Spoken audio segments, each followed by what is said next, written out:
Pourquoi les virus respiratoires et entériques circulent-ils davantage en hiver?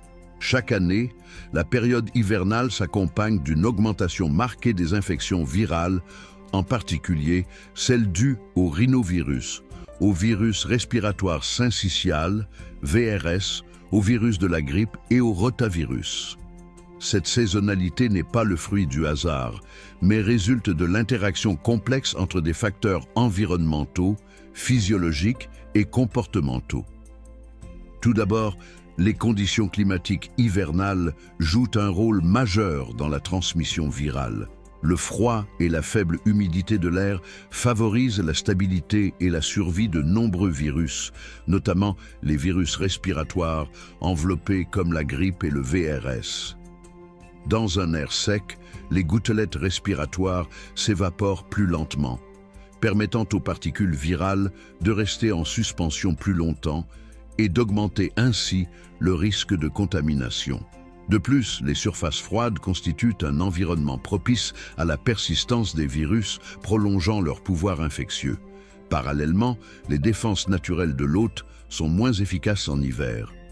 L'exposition au froid et à l'air sec entraîne un dessèchement des muqueuses respiratoires et altère le fonctionnement des cils vibratiles, qui assurent normalement l'élimination des agents pathogènes inhalés. Cette altération de la clairance mucociliaire facilite la pénétration des virus dans les voies respiratoires.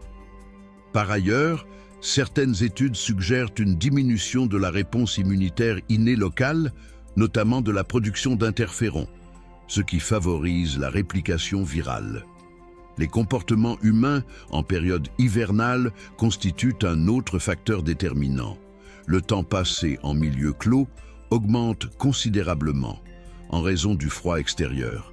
Les habitations, écoles, crèches et transports en commun sont souvent insuffisamment ventilés, favorisant la promiscuité et la transmission interhumaine par voie respiratoire ou par contact indirect.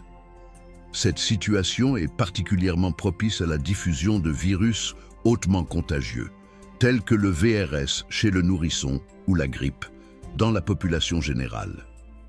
Des facteurs immunitaires saisonniers contribuent également à cette vulnérabilité accrue. La diminution de l'exposition solaire en hiver entraîne une baisse des taux de vitamine D, dont le rôle dans la modulation de la réponse immunitaire est désormais bien établi. À cela s'ajoute la fatigue, le stress et la succession d'infections qui peuvent transitoirement affaiblir les défenses de l'organisme.